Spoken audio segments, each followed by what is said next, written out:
by telling you that our campaign is off to a very strong start. By the time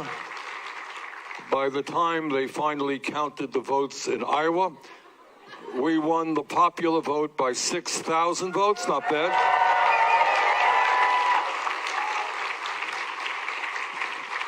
And we won the realignment vote by 2,500 votes. So, and while the turnout in Iowa was not as high as I had wanted, what was very good, and I think an extraordinarily important omen for 2020, is the vote of young people under the age of 29 increased by 33% over the last election.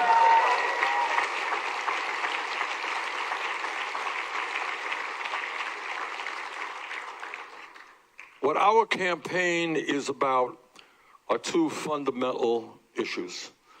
Number one, it goes without saying that it is absolutely imperative that we defeat the most dangerous president in the modern history of this country.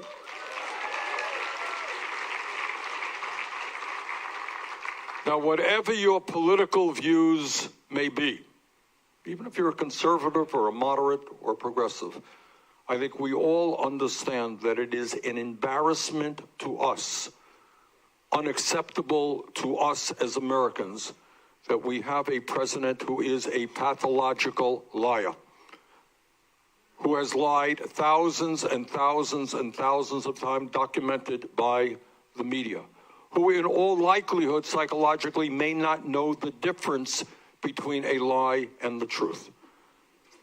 That we have a president who is running a corrupt administration, and what a sad day for this country, that when we have 53 Republicans in the Senate, there was only one person of conscience who had the guts to vote to impeach this lying president.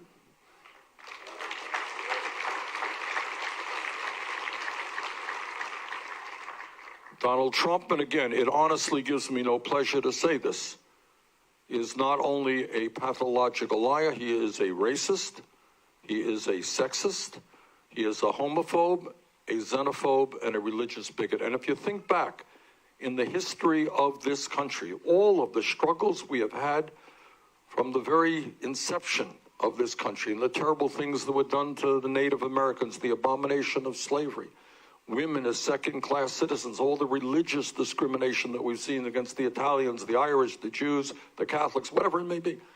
What the struggle over the last several hundred years has been to become a less discriminatory society, a more inclusive society. And that we end up in the year 2020 with a president who intentionally is trying to divide us up by the color of our skin or where we were born or our sexual orientation or our religion is absolutely unacceptable.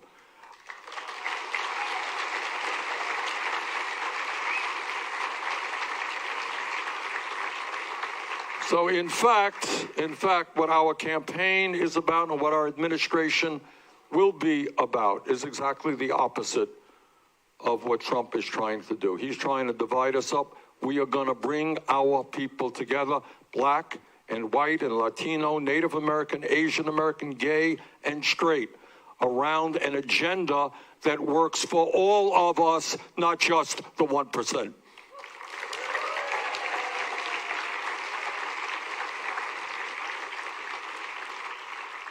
And what makes our campaign unique is we are running a campaign different, I think, than any other campaign has ever been run.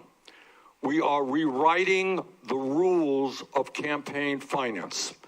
Historically, what campaign finance was about, you want to run for president, this is what you do. You go to wealthy people's homes in Norwich, Vermont, or here in Hanover, wherever you go, all over this country, in LA, Chicago, New York. You sit down with very, very wealthy people, you collect the money.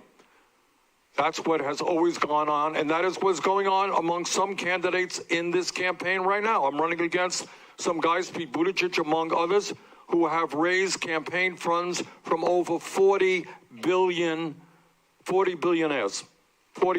heads of large corporations, CEOs in the pharmaceutical industry, people from Wall Street. Our campaign is a very different campaign.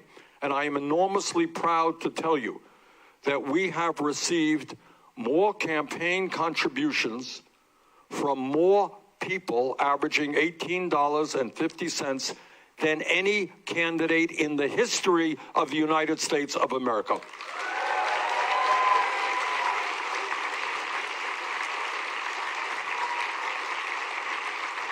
Now, why is that important?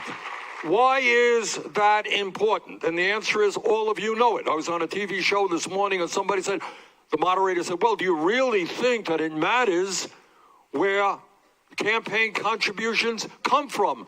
And the answer is, obviously, it does. And if you think that people are going to get money from CEOs of drug companies and going to tackle the greed and corruption of the pharmaceutical industry, you're mistaken. If you think people are going to get money from financiers in the fossil fuel industry and they're going to be prepared to take them on and transform our energy system away from fossil fuel to energy efficiency and sustainable energy, you'd be wrong. So it does matter where money comes from. And I am enormously proud that the major profession who is funding our campaign are teachers. That we have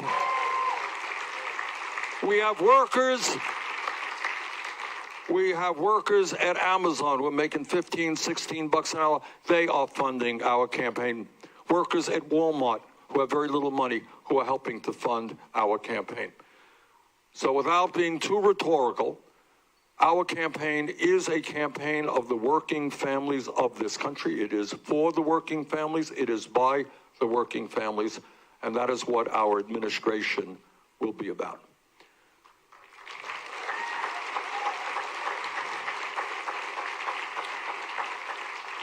And I think the American people, regardless of their political views, you could be a conservative, you could be a progressive, understand that American democracy is not about billionaires buying elections.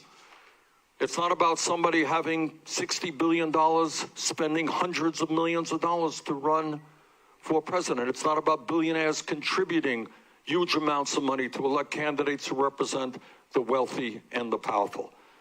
So at the top of my agenda is the understanding that we have got to recreate an American democracy based on one person, one vote, not billionaires buying elections.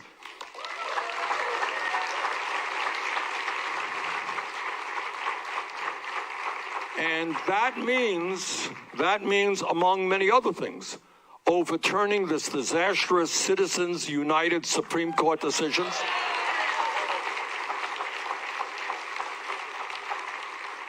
Corporations are not people, all right?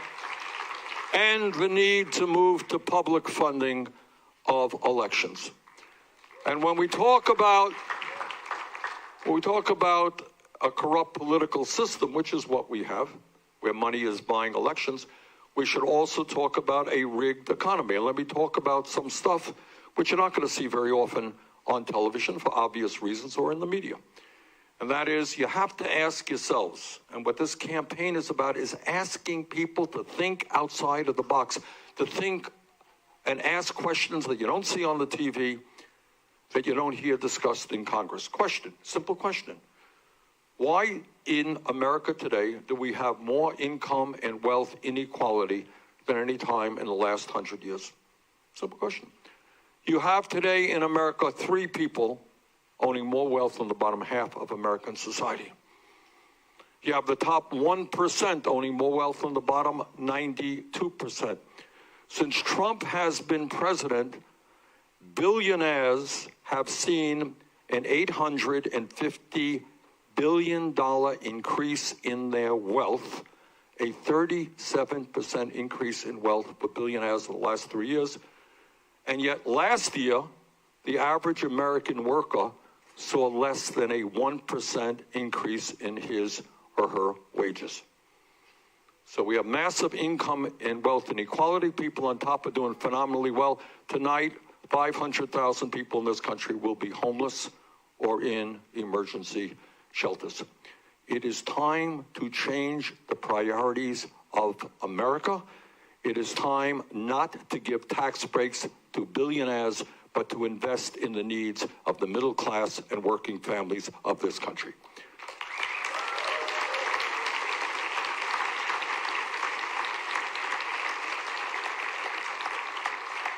So what does that mean? What does it mean? I mean, it's really not that hard. You're talking about making sure that we end the absurdity of half of our people. You know, Trump was doing the State of the Union. Oh, the economy is booming. Really? Not for half of the people in this country who are living paycheck to paycheck. You all know what living paycheck to paycheck is about? That means if your car breaks down, you don't have the $500 to repair it. You don't know how to get to work. If you don't get to work, you get fired. You get fired, you can't take care of your kids. Living paycheck to paycheck means if you or your husband or your wife or your kid get sick and you don't have any health insurance, you don't know what to do because you cannot afford to go to the doctor's office. That's called living paycheck to paycheck. Half of our people are in that position. So what do? For a start, we say that in America, anybody who works 40 hours a week will not live in poverty. We're going to raise the minimum wage to $15 an hour.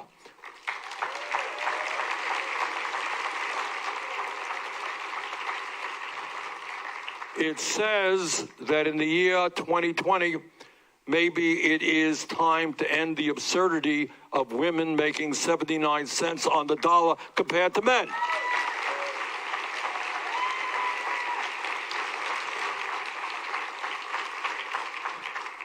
It is also saying that we have got to make it easier for workers to join unions, not harder.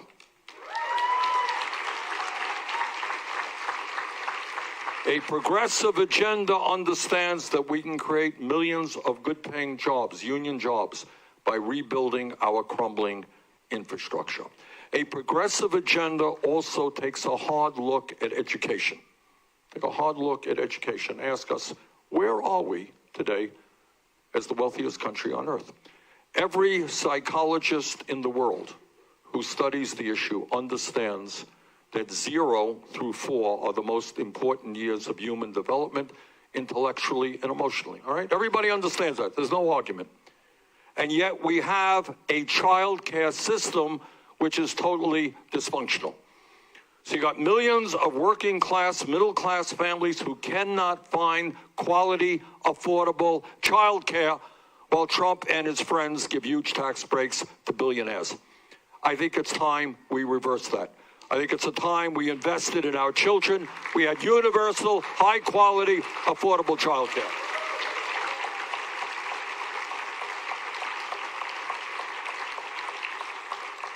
And when we start dealing with the values in America, I think it's time to recognize that if we love our kids and we understand the importance of education, we have got to appreciate the importance of educators, teachers.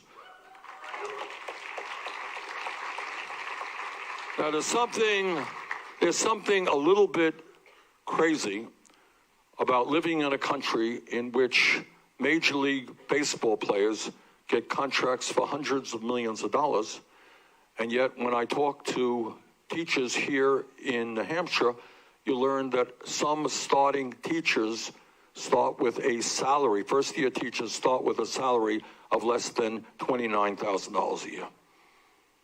I mean, what does that say about our values? So what I want to see is that no teacher in America, we're going to work on this, should earn less than $60,000 a year.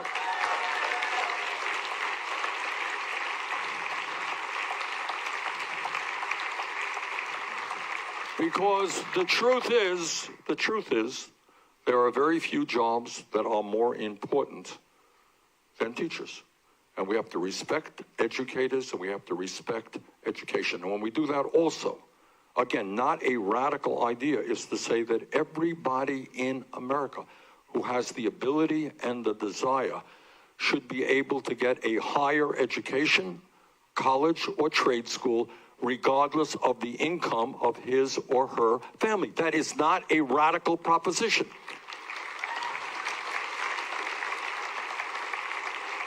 And that is why we're going to make public colleges and universities tuition-free.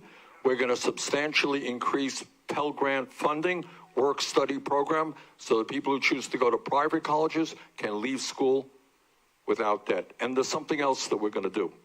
And I want you all to think about it, because it's, again, thinking a little bit outside of the box. 11, 12 years ago, Congress, against my vote, bailed out the crooks on Wall Street, whose illegal behavior nearly destroyed our economy. A couple of years ago, Trump and his friends gave $1 trillion in tax breaks to the 1% and large corporations. If Congress can do that, Congress could cancel all student debt in America.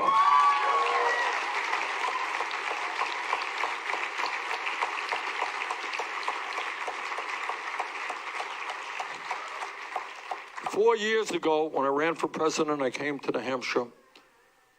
I talked about something that the political establishment, the corporate establishment, the media establishment thought was very, very radical idea. I said then, and I say now, that health care is a human right, not a privilege.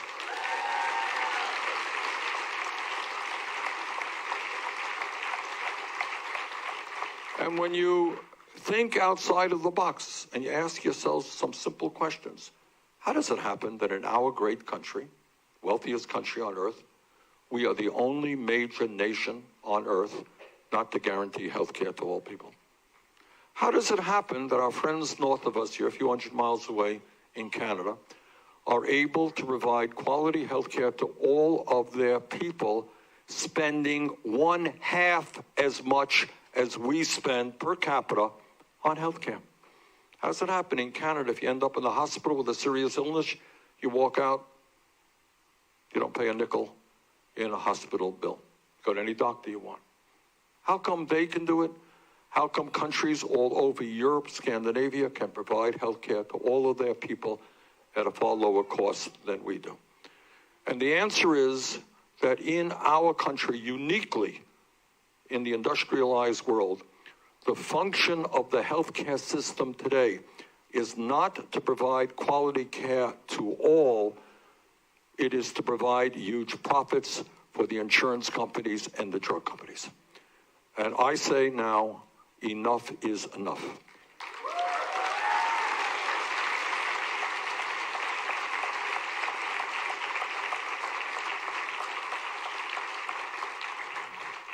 And that is why we, in the first week of my administration, will introduce a Medicare for All single-payer program.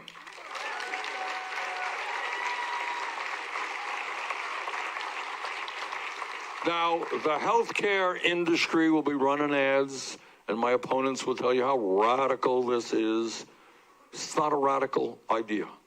Right now, the most popular health insurance program in America is Medicare. That's what it is. Medicare is not a perfect program, but it is of enormous consequence for people 65 or older. So this is what our proposal is about. For a start, Medicare is a good program, but we have to strengthen it. That means when we talk about health care under Medicare for All, we expand benefits to include dental care, to include eyeglasses, to include hearing aids, and I'll tell you what else we do. We include Medicare payment for home health care so that the elderly and the disabled will not be forced out of their homes.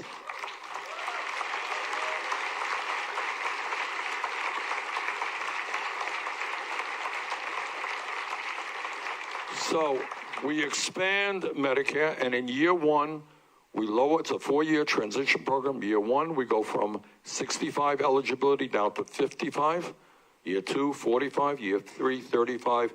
Year four, everybody is in. What Medicare for All means, not again a radical idea, it's what exists in Canada, exists all over. It means No more premiums for workers or their employers. Gone. No more co-payments so that if you go to the doctor, you have to worry about coming up with that $50 or the $100. Gone. We end the absurdity of the concept of deductibles. If you think about it, how crazy is the idea of deductibles? You're paying a fortune for health insurance, and you can't go to the doctor until you pay the first $5,000 out of your own pocket or the first $10,000. We get rid of deductibles. We get rid of out-of-pocket expenses. And because we are going to take on the greed and corruption of the pharmaceutical industry, who in many cases are charging us 5 or 10 times more for the same exact prescription drugs as they charge Canadians or Europeans. We're going to lower prescription drug cost in America, and nobody in this country will have to pay more than $200 a year for prescription drugs.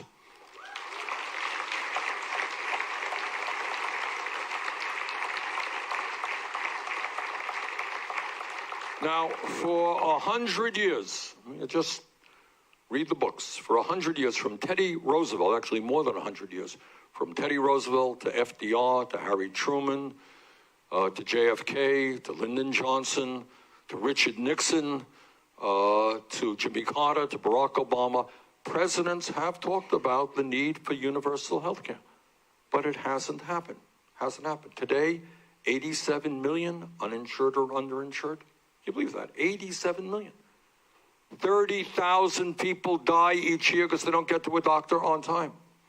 500,000 people go bankrupt because of medically related debt. Now think about the cruelty and the dysfunctionality of a system that says, sorry, you got cancer. Not only you have to struggle for your life, you're going to go bankrupt in the process because you ran up a $100,000 medical bill. That is not what this country should be about. We are going to take on the insurance companies. We're going to take on the drug companies. And we are finally going to do what people have talked about for over 100 years, guarantee health care to every man, woman, and child as a human right.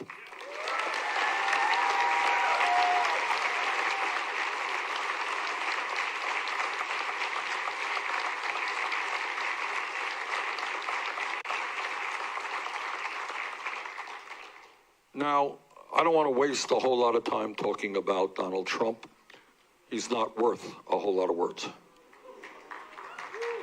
But in one respect, what Trump is doing is not only hurting the American people, he is hurting the entire planet. The scientists now have told us for many, many years what all of you understand, that of course climate change is real. Climate change is caused by human activity and carbon emissions. Climate change is already doing devastating harm to our country and the planet. And yet we have a president who continues to believe that climate change is a hoax or it's not real. And this is a terrible disservice to our kids and future generations. And what the scientists are now telling us in the last year or two, which is really scary stuff, is that they have underestimated the speed and severity in which climate change is wreaking havoc on our country and the world. They have underestimated the speed in which the polar ice caps are melting, the speed in which the oceans are warming, and the sea levels all over the world are going up. They have underestimated the significance and degree of drought. And all you got to do is turn on your TV today and look at the horror of what is going on in Australia. Remember what went on in California and understand that if we don't get our act together, what you're seeing in Australia, what you saw in California, what you're seeing on the west coast of America will become commonplace. More and more deadly fires. More and more inability of farmers to grow the food that we need because of a shorter growing season. More extreme weather disturbances. A couple of months ago, Venice, Italy, one of the most beautiful cities in the world, underwater. Houston, Texas, underwater because of torrential rainfalls. Expect more of that. Expect more disease because bacteria thrive in warm weather. United Nations tells us to expect by the end of the century hundreds of millions of climate refugees, people no longer able to stay in their communities, no drinking water, no land to grow their crops. That is the reality that Trump and the fossil fuel industry refuse to address. So my view is, and on this one, we don't have an option. We are fighting for the future of this planet, for my kids, grandchildren, and future generations. And that is, we have got to tell the fossil fuel industry that their short-term profits are not more important than the future of this planet.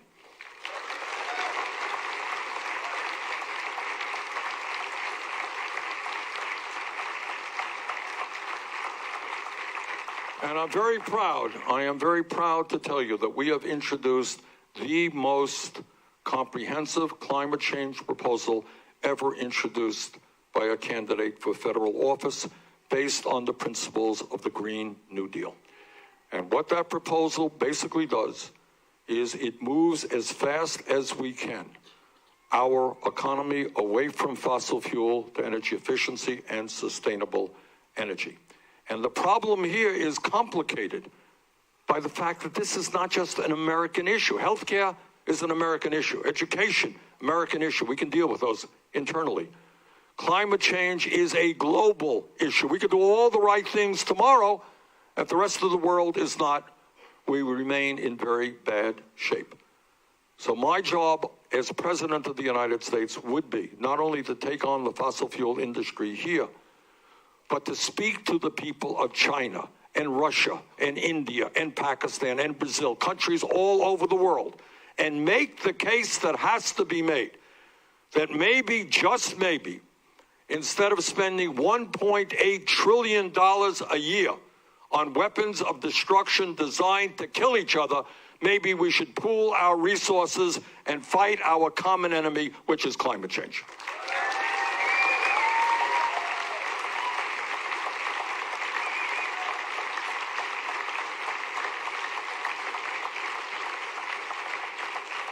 And when we talk about issues that cannot continue to be ignored, we have got to recognize and acknowledge that we have a broken and racist criminal justice system, that we have more people in jail here in the United States than China does, 4 times our size, and the people in jail are disproportionately African American, Latino, and Native American.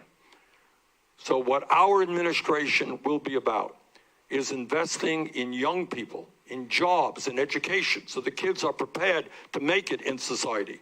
Jobs and education, not more jails and more incarceration.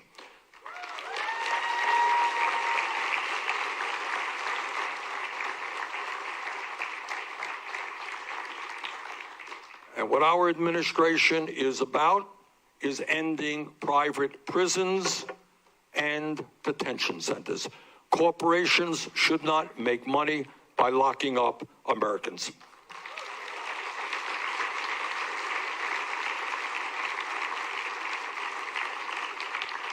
Some of you may not know it, but today, as we speak here, we have 400,000 people in jail who have not been convicted of anything. Do you all know that? How come we have 400,000 people in jail who have not been convicted of anything? Because we have a cash bail system which says, hey, you're arrested. We don't know if you're guilty or not. You don't have $500 to get out of jail. You're staying in jail. This takes us back to Charles Dickens and debtor's prison. 400,000 people today behind bars not having been convicted of anything. Our administration will end cash bail in America.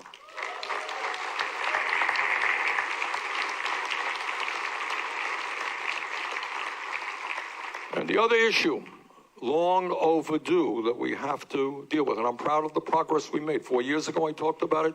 A lot has happened since. But right now, what we need to do is end the so-called war on drugs. What does that mean? It means that on day one, as president, I will take marijuana out of the Federal Controlled Substance Act, which effectively legalizes marijuana in every state in this country.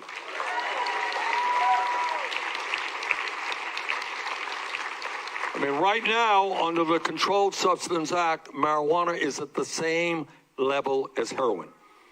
Now, we can argue about the pluses and minuses of marijuana, but very few people think that marijuana is equivalent to a killer drug like heroin. What we will also do is expunge the records of those arrested for possession of marijuana.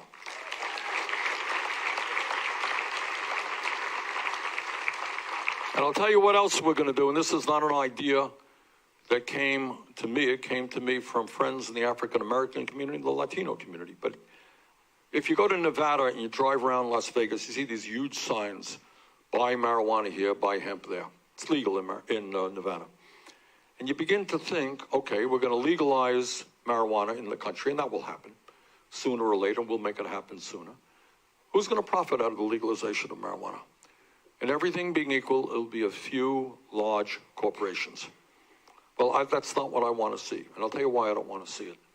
Because the people who have paid the price terribly in terms of a lot of destroyed lives are the African-American community, Latino community, and Native Americans, by the way. The African-American community and the white community do marijuana at about the same rates. African-Americans are arrested 4 times more. So what we have built in is a proposal that would provide financial aid, the African-American community, the Latino community, and the Native American community to help them start businesses to legally sell marijuana.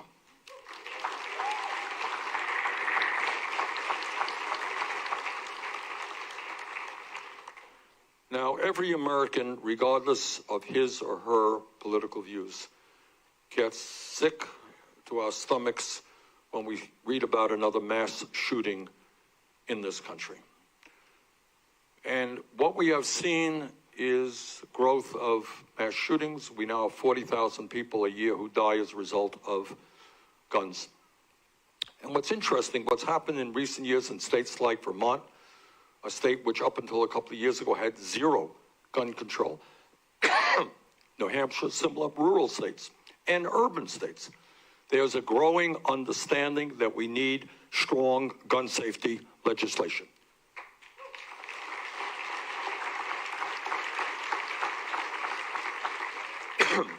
That is what the American people want.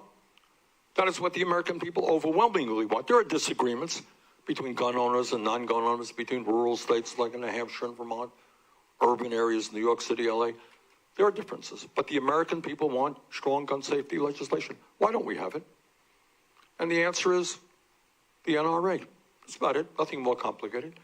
The National Rifle Association has intimidated this president and the Republican leadership so that we are not in Congress doing what the American people want. So let me be very clear. I will not be intimidated by the NRA.